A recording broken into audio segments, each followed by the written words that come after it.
Voilà, donc le Père Giton m'a demandé de vous parler finalement de l'accès à la personne du Christ, le Christ, celui le Christ de l'histoire et celui que nous vivons dans la vie de l'Église.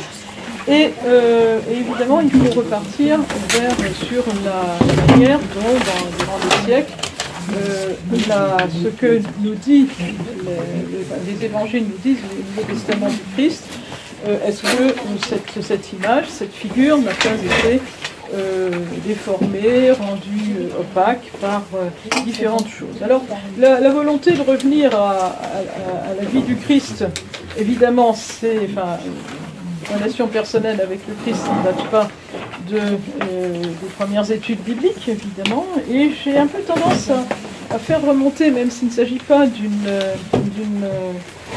retour vraiment à la Bible, à remonter à ce qu'on appelle la dévotion moderna, au XIVe siècle, c'est-à-dire un mouvement de piété qui essaye de revenir à une piété un peu plus, de relation plus personnelle avec le Christ. Alors un ouvrage très représentatif, ce qu'on appelle l'imitation de Jésus-Christ, donc ça veut dire qu'en fait, on va s'intéresser à Jésus-Christ tel qu'évidemment qu'on le connaissait dans l'Écriture. Donc il ne s'agit pas d'un retour à la lettre de l'Écriture proprement dite, mais une insistance particulière portée sur ce qu'on connaît de la figure du Christ et comment l'imiter. C'était un mouvement plutôt spirituel. En revanche, à partir de la Renaissance, sans doute également en lien avec la diffusion des écrits grâce à l'imprimerie, on aspire à revenir non seulement à la spiritualité, mais surtout aux sources originelles de l'écriture et des auteurs antiques. Donc c'est un mouvement qui dépasse la recherche des textes originaux bibliques, puisqu'il s'agit aussi de retrouver les originaux des textes des grands philosophes de l'Antiquité. Donc en fait, ce mouvement naît d'une espèce de lassitude, voire de rejet, devant on pourrait bien appeler une certaine dégradation des études scolastiques qui se réduisent à une accumulation de gloses, de commentaires sur des commentaires, qui éclipsent les textes bibliques et qui s'intéressent plutôt à des questions oiseuses et de pure forme. Alors, un représentant éminent de ce mouvement tendant humaniste en général, et puis cherchant à revenir aux sources, c'est Erasme, qui est un des grands humanismes de la Renaissance, et qui est resté catholique malgré ses critiques, mais voilà par exemple quelques exemples de ce qui pouvait être traité. Il pose une liste de questions, c'est peut-être un peu caricatural, mais il avait sans doute raison. Alors les questions qui se posaient, c'est: y a-t-il un instant dans la génération divine? Y a-t-il plusieurs filiations dans le Christ? Je cite Erasme. La proposition « Dieu le Père est son Fils » est-elle soutenable? Dieu aurait-il pu s'incarner dans une femme, dans un diable, dans un âne, ou dans une citrouille, ou dans un caillou? Alors, il y a peut-être des exagérations dans les propos d'Erasme, mais probablement qu'il y avait une sorte de pensée complètement formelle, un exercice intellectuel souvent de haut vol, il peut être amusant si on ne prend pas au sérieux, mais le problème c'est que c'était probablement un peu trop pris au sérieux. Donc l'imprimerie, d'autre part, rend le texte biblique beaucoup plus accessible au grand nombre. Donc il y a quand même beaucoup moins d'excuses à ne pas connaître les sources du christianisme. Alors ça ne veut pas dire que les chrétiens de l'Antiquité et du Moyen-Âge ne connaissaient pas le contenu de la Bible et des évangiles. Il suffit de regarder les vitraux ou les statuaires d'une cathédrale pour comprendre qu'ils étaient certainement bien plus compétents que nos contemporains, population française moyenne, sur le contenu de ces écritures, même sans en avoir lu un mot, puisqu'ils ne savaient pas lire. Mais enfin, l'imprimerie rend le texte biblique plus accessible. Et il y a une exigence de dire, si on est chrétien, il faut connaître la Bible. Donc toujours Erasme. Personne n'irait considérer comme platonicien celui qui n'a pas lu les livres de Platon. Et l'on pourrait prétendre non seulement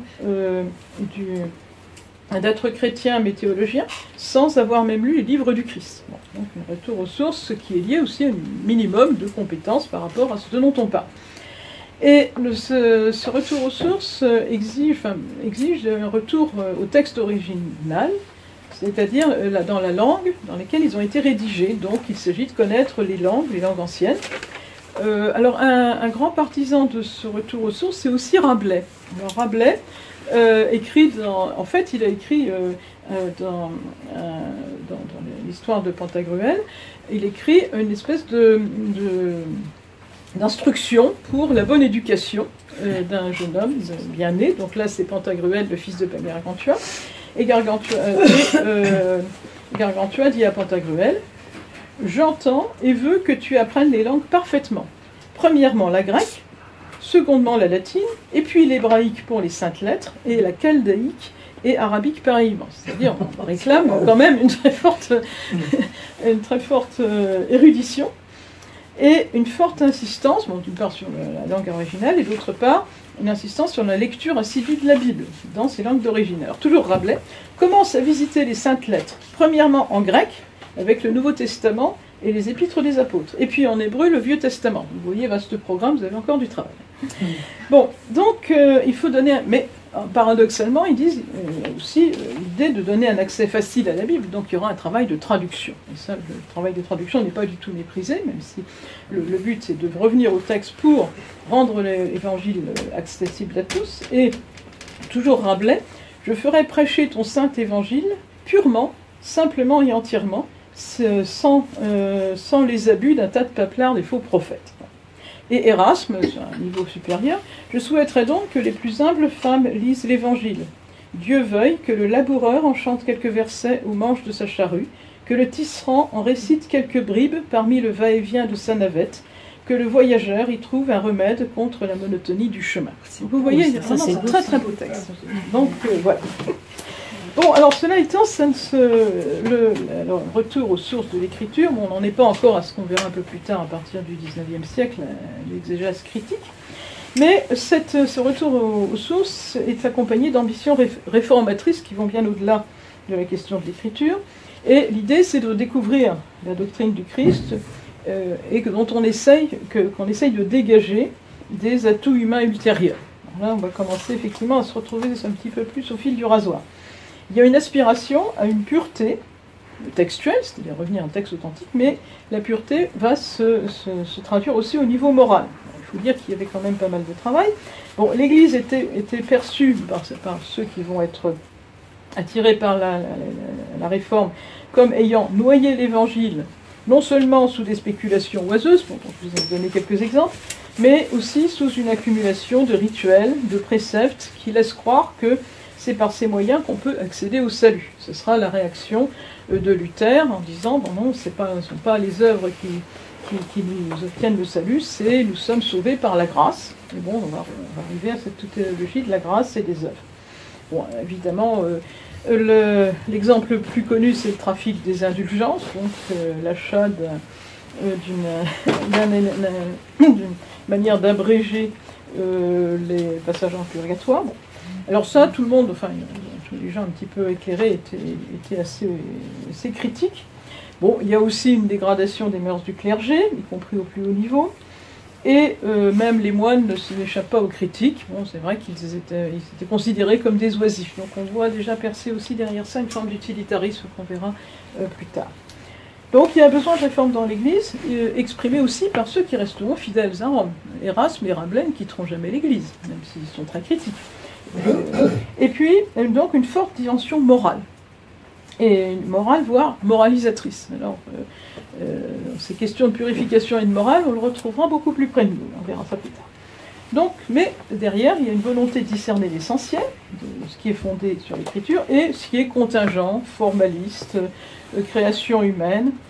Donc, alors, on verra que, suivant ce qu'on veut éliminer, et suivant évidemment le fondement théologique de tout ça, on aura soit une volonté de réforme de l'intérieur, qui conduira d'ailleurs à la réforme catholique un peu plus tard, et une réforme radicale qui sera celle de Luther et du protestantisme, qui veulent non seulement revenir à la Bible, mais supprimer tout ce qui pour eux est un ajout inutile, les sacrements, la hiérarchie, les pèlerinages, etc. Bon. Donc, alors les auteurs catholiques, eux, par rapport à la réforme qui est une vision très pessimiste de l'homme, puisque l'homme n'est sauvé que par la seule grâce, il est tellement mauvais qu'il est incapable de quoi que ce soit, je caricature un peu Luther, mais à peine. Et Et ces auteurs catholiques, Erasme, etc., vont maintenir l'importance du libre arbitre et de l'utilité des œuvres comme signe de l'amour qu'on porte à Dieu. Donc, effectivement, cet aspect moral fait qu'on recentre la foi sur l'amour de Dieu et du prochain. De manière intéressante, ces évangélistes, y compris ces érudits, mettent en garde contre une forme d'intellectualisme dont on a vu, je vous ai donné l'exemple de certains accès. On a la très belle formule de Rabelais que tout le monde connaît, « Science sans conscience n'est que ruine de l'âme ». Donc cette recherche de pureté, donc effectivement, dans la réforme protestante, va conduire à un rejet des œuvres et de tout ce qui est institutionnel, tout ce qui est rituel, réforme protestante. Et en revanche, pour les réformateurs, pour les humanistes restés fidèles à l'Église, il ne faut pas rejeter les règles et les pratiques, parce que c'est un chemin vers la charité. Alors cela étant, j'insiste là-dessus parce que bon, pour les plus âgés d'entre nous, ça rappellera des choses dans les années 70. Bon. Ce mouvement évangélique catholique, donc en fait, ce catholique ou protestant, est un mouvement de critique interne, venu de l'intérieur, venu des instances même, de critique par des chrétiens, y compris d'ailleurs des prélats, des évêques, etc. Donc ça reste un débat interne, plus ou moins. Ensuite, lorsqu'on va parvenir faire la fin du XVIIe au début du XVIIIe siècle, on va voir effectivement l'émergence d'une exégèse moderne qui est en fait, on va voir une critique de la Bible de l'extérieur. Alors, c'est un mouvement qui commence, difficile de commencer, mais un des représentants les plus éminents de ce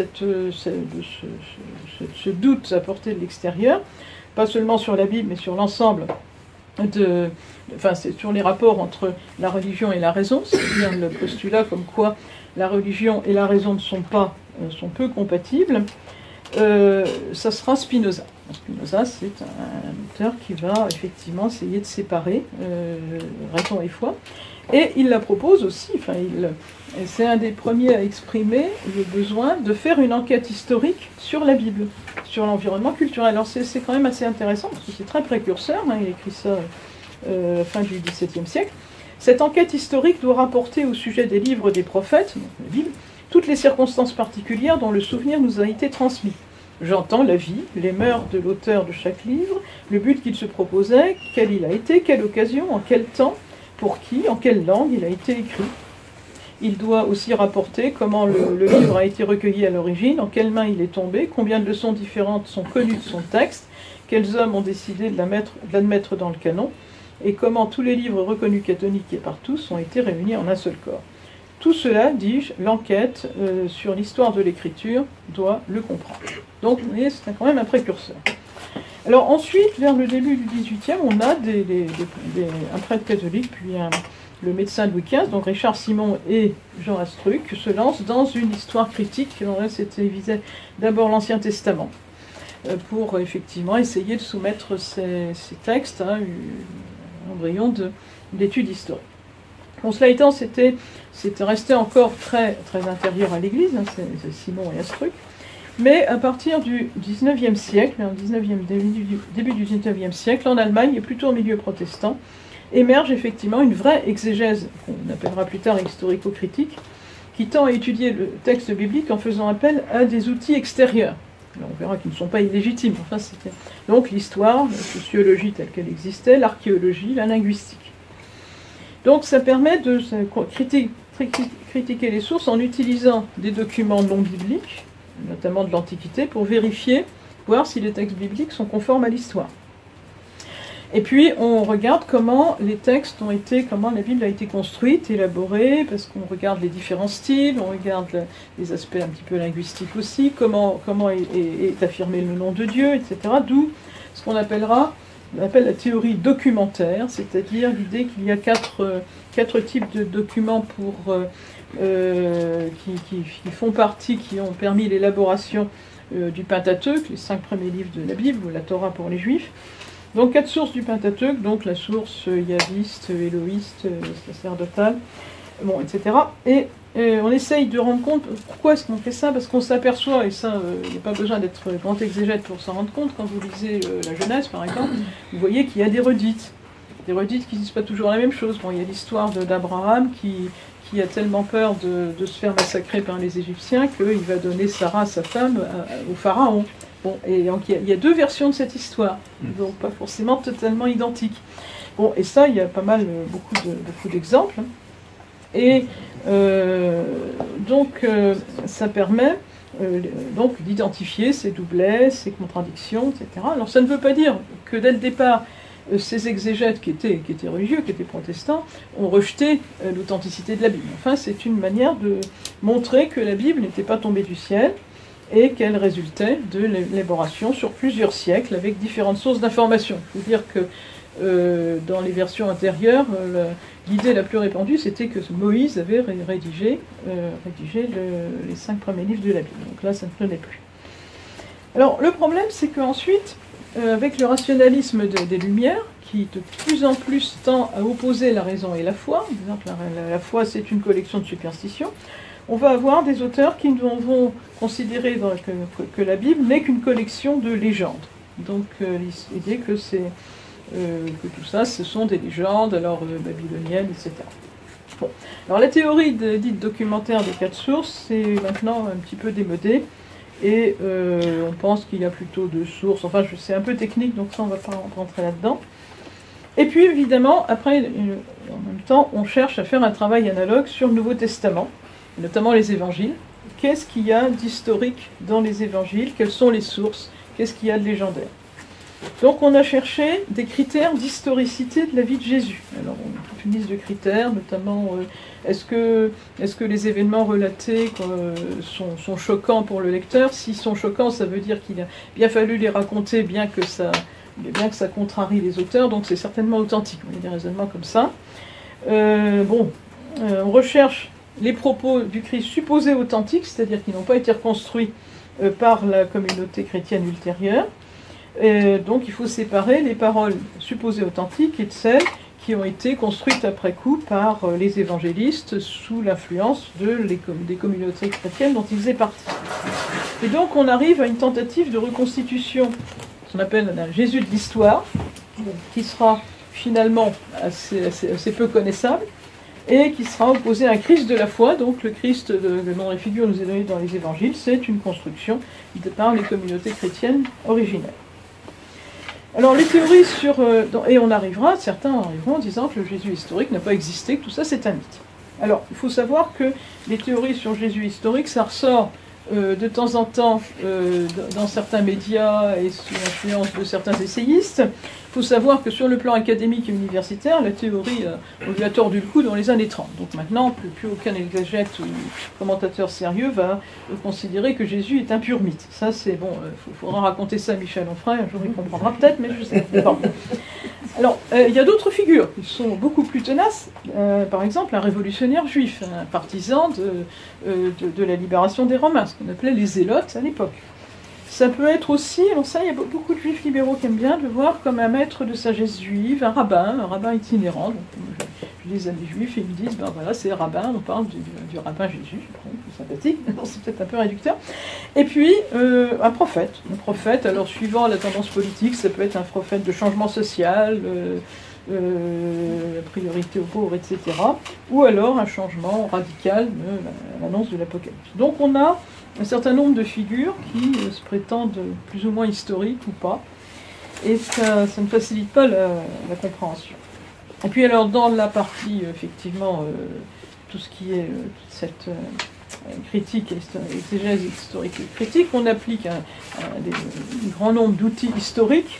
Alors en général c'est en allemand parce que ça a été créé en Allemagne, donc critique des formes, la situation, c'est difficile à traduire, Sicht im Leben, c'est situation dans la vie de l'époque, critique des thèmes, critique rédactionnelle, enfin bon, Et puis alors pour les Nouveaux Testaments, donc ils sont arrivés puisqu'on cherche à trouver les paroles authentiques du Christ, c'est une théorie des 2 sources. Donc pour les évangiles synoptiques, parce que Saint Jean c'est autre chose, la source originelle qui serait l'évangile de Saint Marc, parce que ça semblerait que ce soit le plus ancien, ça je pense que c'est pas trop discutable. Et puis une autre source, Il s'appelle la source Q. Alors Q, c'est pour Quelle en allemand, ça veut dire source, tout simplement. Et qui serait une collection de paroles authentiques du Christ qui aurait été compilées dans les années 50 après Jésus-Christ, et qui ont été insérées dans la rédaction des évangiles. Bon, mais le problème, c'est que cette source Q, on n'a pas trouvé trace écrite, ni même orale dans les textes. Bon, alors après, on pense que l'affirmation comme quoi les miracles, ce sont des légendes inspirées de figures de l'Ancien Testament, des espèces de redites. Et on risque effectivement, avec ça, de refuser tout fondement vraiment historique pour les évangiles, avec une figure de Jésus qui s'efface devant des élaborations supposées donc ultérieures et collées de la communauté, et ces élaborations de la communauté étant comprises comme quelque chose qui opacifie la figure du Christ, qui ne la rend plus visible. Alors, pour revenir plus en détail sur cette fameuse exégèse historico-critique, bon, elle s'appuie quand même sur des outils tout à fait pertinents pour l'analyse des textes, sociologie, histoire, etc., géographie, archéologie. Et en fait, normalement, cette exégèse devrait être, puisqu'elle s'intéresse beaucoup à l'histoire et aux outils historiques, ce devrait être un moyen d'entrer pleinement dans l'historicité du texte, puisqu'en fait, c'est ce qu'il est censé chercher. C'est une méthode qui met en lumière les processus de la jeunesse de texte. Ça montre que les Écritures, Ancien et Nouveau Testament, c'est un processus de création de texte à partir d'une lecture, d'une compréhension humaine du mystère du Christ. Donc c'est quelque chose d'extrêmement enraciné dans le monde créé. Et le problème, c'est que, à force de privilégier finalement les outils au message, les outils d'analyse, en fait, cette exégèse elle est devenue une pure technicité. Elle prétend ne produire que du matériau brut, sans compréhension, et elle devient finalement, sous d'autres formes, une forme de scolastique, c'est-à-dire des commentaires, donc on revient à la case départ, et puis la tentation aussi finalement de critiquer et de remettre en question tout ce qui a été élaboré après la rédaction du texte originel, et donc tout ce qui relève de la vie de l'Église, des dogmes, etc. Donc l'exégèse critique, il faut quand même se rappeler qu'elle est toujours acceptée. Vous avez un document pontifical sur la Bible qui date de 1993, qui a dit que l'exégèse critique est tout à fait honorable et qu'elle est très utile, parce qu'elle nous rappelle que ce n'est pas un livre tombé du ciel, il n'est pas écrit du doigt de l'Esprit Saint, c'est un récit de faits par lesquels Dieu intervient dans l'histoire des hommes, c'est-à-dire on nous montre un lieu. Et c'est pour cela qu'il faut passer par l'histoire pour comprendre le texte. Donc c'est l'idée que Dieu intervient dans l'histoire, mais laisse aux hommes le soin de raconter la manière dont il est intervenu dans l'histoire. Alors effectivement, comme c'est pas tombé du ciel, il n'y a pas de langue sacrée dans le christianisme. Donc c'est pas...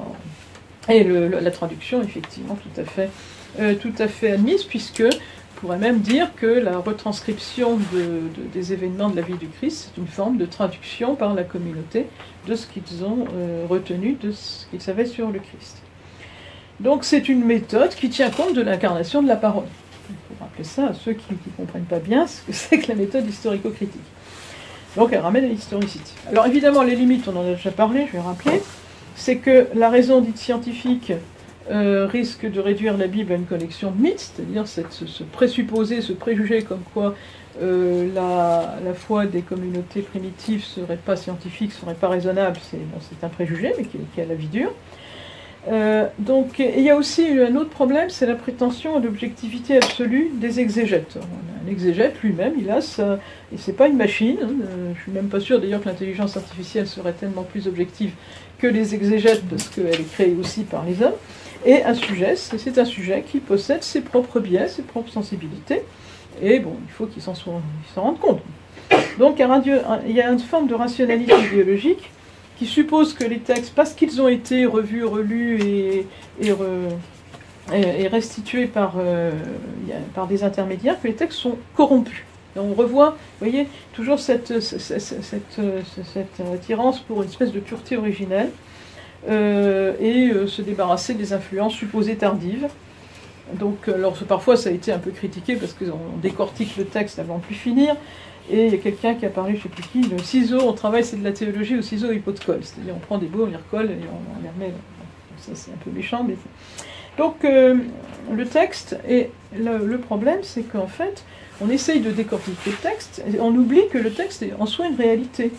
Et un texte dépasse aussi ses auteurs, parce qu'on a beaucoup glosé sur le fait que si on arrive à connaître l'auteur du texte, on va savoir ce qu'il veut dire, mais c'est pas vrai. N'importe qui a lu ou qui a fait de la poésie sait très bien que c'est pas vrai. Vous écrivez un poème, ça transcrit votre sentiment du jour, vous le relisez au bout d'un an ou deux, ah mais je pensais pas avoir écrit ça. Et ça c'est vrai pour tout texte, c'est-à-dire que le texte dépasse largement l'intention de l'auteur. Donc il ne faut pas réduire le texte à ce qu'avaient voulu dire les auteurs, y compris les auteurs des évangiles, des textes sacrés. Donc l'idée, c'est que finalement, paradoxalement, une méthode qui essaye de remettre le texte dans l'évangile dans un contexte historique et de lui redonner l'épaisseur de l'incarnation risque finalement de nous éloigner du texte. Donc c'est quand même important. Alors il y a eu des réactions au XXe siècle contre ça.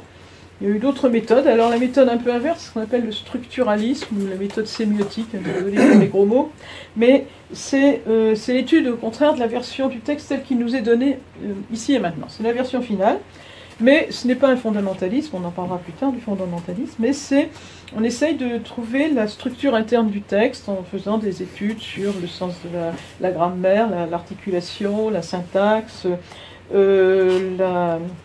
c'est assez technique. J'ai suivi un cours il y a très longtemps là-dessus parce qu'il y avait un aumônier qui était spécialiste de ça. Bon, c'est en réalité le texte produit lui-même son propre sens à partir d'outils assez techniques, de linguistique, bon, etc. Donc c'est le contre-pied de l'historico-critique, puisqu'on cherche que le texte s'auto-explique, ce qui n'est pas forcément stupide si on ne le prend pas de manière trop systématique, parce que le sens peut émerger des relations entre les éléments du texte. Donc ça peut restituer au texte une pertinence, une cohérence qui dépasse évidemment les intentions des auteurs. Le problème, c'est que ça devient extrêmement abstrait, ça ignore les acteurs humains et ça peut devenir une étude formelle. Bon, donc on va essayer maintenant de réfléchir à un évangélisme catholique au XXIe siècle. Bon, pour faire un bilan sur les courants exégétiques des XIXe et XXe siècles, donc on rappelle que derrière toute cette technicité des études historico-critiques ou structuralistes, on cherche une espèce de pureté originelle qui rappelle l'humanisme de la Renaissance, on recherche les origines. Et l'idée aussi, que ça repose sur un préjugé que ce qui est originel, ce qui est le plus ancien, est supposé plus authentique et plus pur que les interprétations qui en ont été faites. Donc la prime à l'Antiquité. Puis aussi, la dimension morale qui prime sur tout ce qui accompagne la lecture du texte en Église, c'est-à-dire le rite, les structures, la hiérarchie, etc. Et on a assisté effectivement à une élimination du ritualisme qui était d'abord assez désastreuse pour l'attractivité de l'Église et puis assez féroce pour la piété populaire qui était méprisée. Donc une espèce de recherche de pureté. Alors les paradoxes, donc on l'a vu, c'est une démarche historique qui tend à démonter l'historicité, donc c'est un peu ennuyeux. Et une démarche de démythologisation, c'était un mot qui traînait beaucoup dans les années 70, en disant que la Bible sont des textes mythologiques. Alors, ça fait quand même un petit moment qu'on s'aperçoit que même en dehors des évangiles, les textes supposés mythologiques semblent avoir des fondements historiques. L'exemple le plus connu, c'est l'exemple de l'Iliade, où les auteurs en XIXe siècle disaient de toute façon Homère n'a jamais existé, puis l'Iliade ce sont une collection de légendes, vous voyez, on peut dire que les Grecs n'avaient pas facilité les tâches, puisque dans l'Iliade, vous avez toujours des dieux qui viennent tirer les ficelles. Bon. Mais, et puis on a dit tout ça, la guerre de Troie, ça n'a pas eu lieu, ça n'a jamais existé. Puis, il y a eu des archéologues, un archéologue qui a trouvé en Asie mineure, donc en Turquie actuelle, les traces de la ville de Troie. On s'est aperçu qu'il n'y avait pas seulement qu'une ville, il y a eu différentes strates, je crois qu'il y en a eu 6 ou 7. Donc on avait abondance de matériaux archéologiques et il a fallu un petit peu repenser le rapport entre les textes supposés mythologiques et l'histoire. On a quelque chose aussi apparemment de plus récent au sujet des textes sur le roi Arthur, la quête du Graal.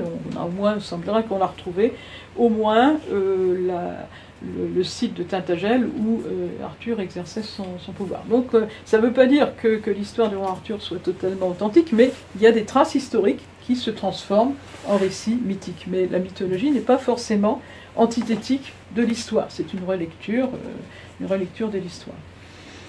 Donc alors effectivement, il faut se garder d'un postulat d'incompatibilité entre une figure historique qui nous est donnée par les textes et la manière dont les autres ont parlé de lui.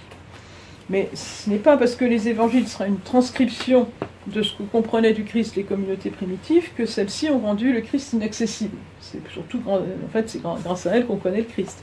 Et ça, c'est vrai d'ailleurs pour tout processus, pour toute connaissance historique. Enfin, vous connaissez, on ne doute pas de l'existence de Charlemagne, mais on en sait. Ce qu'on en sait, c'est par ceux qui en ont parlé de lui à l'époque. Et bon, on sait bien que c'est pas forcément complètement objectif, mais c'est quand même la source, on ne peut pas se passer. Et puis le problème aussi, c'est une espèce de perte du sens ecclésial. Si on veut revenir aux origines, finalement l'Église et tout ce qu'elle a fait est comprise comme celle qui finalement noie le Jésus historique sous des accumulations de théologie, de rites, de règles. Et le Christ de la foi est devenu complètement déconnecté d'un Jésus de l'histoire presque inconnaissable. Donc l'idée de revenir à l'essentiel du message évangélique en appauvrissant les rites, en ridiculisant la piété populaire, en relativisant les commandements de l'Église, c'est sans doute un très gros malentendu. Et puis derrière, on a aussi l'individualisme, le subjectivisme qui arrive derrière. Et donc, paradoxalement, ces démarches critiques qui se voulaient fondées sur la raison conduisent à une vision où la raison n'a plus sa place, puisque c'est ce que je ressens qui est important. Alors maintenant, quelques mots si j'ai encore un peu de temps. Il faut éviter l'excès contraire. Alors le document pontifical sur l'écriture en parle beaucoup. C'est un évangélisme catholique, ce n'est pas du fondamentalisme. Alors on a un évangélisme protestant, que bon, je ne suis pas forcément purement fondamentaliste non plus, mais qui propose donc un accès direct au Christ par la lecture de l'écriture, mais c'est souvent une lecture, je ne dirais pas littérale, mais qui prend tout ce qui est écrit dans la Bible comme argent comptant.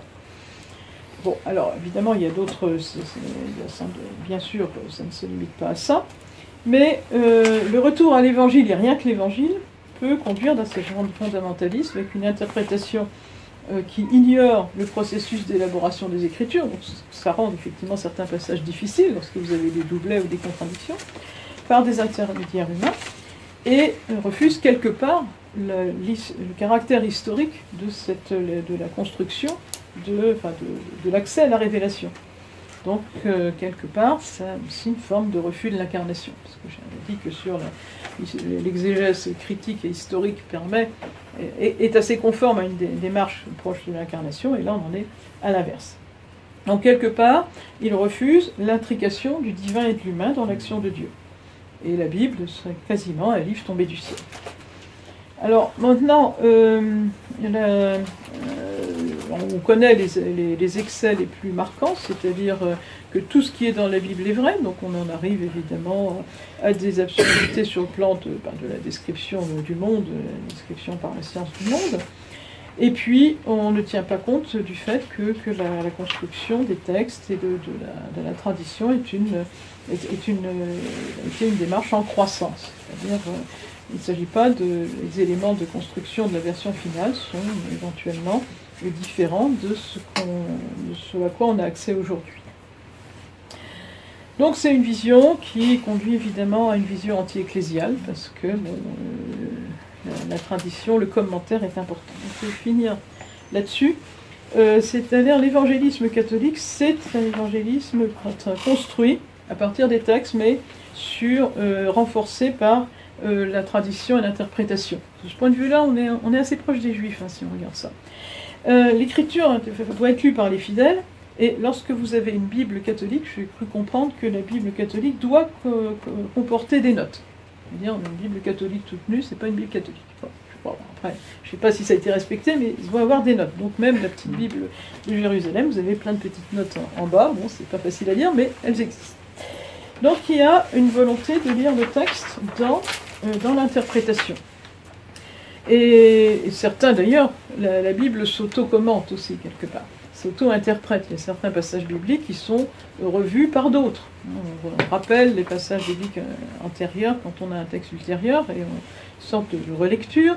Alors évidemment, l'interprétation la plus voyante, c'est l'interprétation de l'Ancien Testament par le Nouveau. Saint Paul est très prolixe là-dessus, mais vous avez aussi des interprétations internes à un corpus de textes. C'est-à-dire, je me rappelle des textes par d'autres textes, vous ouvrez une Bible un petit peu avec un peu plus de commentaires, vous avez tout de suite les passages qui en appellent d'autres et qui sont repris pour faire une interprétation, ou renforcer une interprétation existante, ou faire une interprétation nouvelle.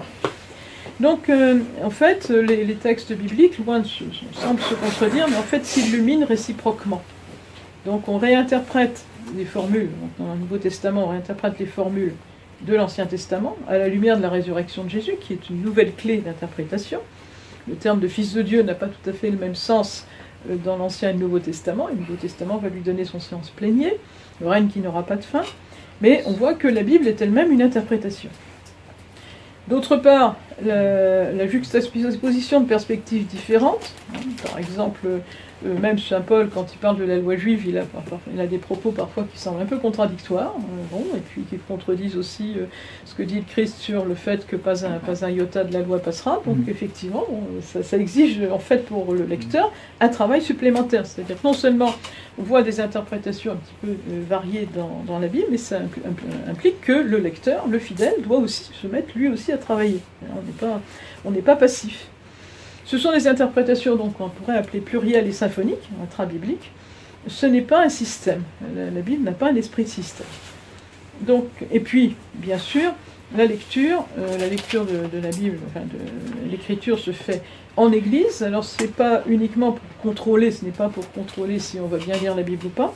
C'est parce que la lecture, le commentaire, l'interprétation a besoin du visage de l'interprétation de l'autre. C'est-à-dire, il faut que ce qu'on pense de la Bible soit commenté, contrarié éventuellement par une autre perspective de la Bible. Alors, les commentaires juifs, c'est ça. On ne regarde pas la Bible tout seul. Il faut se mettre à 2 ou 3 devant la Bible pour travailler, pour qu'il y ait des contradictions, pour que chacun pose ses questions, etc. Et c'est à ça que sert l'Église, c'est de nous dire, voilà, vous avez votre idée, mais il y a eu des millions de personnes qui ont lu la Bible et puis qui peuvent vous aider à affiner votre idée, la corriger, la rendre plus objective finalement. Et c'est grâce à l'Église que nous allons pouvoir finalement atteindre une figure du Christ plus authentique, parce qu'elle va être celle qui sera perçue par toute une tradition qui a commencé depuis 2 millénaires. Donc, alors ce texte le texte biblique reste un texte particulier, c'est-à-dire effectivement c'est pour les chrétiens, c'est la parole de Dieu, c'est pas un texte comme un autre, c'est pas l'Iliade, c'est pas l'Odyssée, mais c'est un texte qui est en fait qui est éclairé par la révélation que Dieu se fait de lui-même, par la résurrection du Christ, mais les interprétations et les relectures, dont certaines sont déjà dans le texte biblique, sont une médiation absolument nécessaire. On a toujours tendance à se dire qu'il faut avoir un contact direct. Bon, ben, si j'ai un contact direct avec vous sans mes lunettes, je ne vous vois pas mal. Mais mes lunettes, je vous vois. Ben, vous les avez pas depuis le début. Hein. Comment? Vous les avez pas depuis le début. Oui, je sais. Mais j'ai besoin de lire mon texte ici. Et donc, ben, l'Église, la tradition, ce sont les lunettes pour lire la Bible. Merci. Bravo.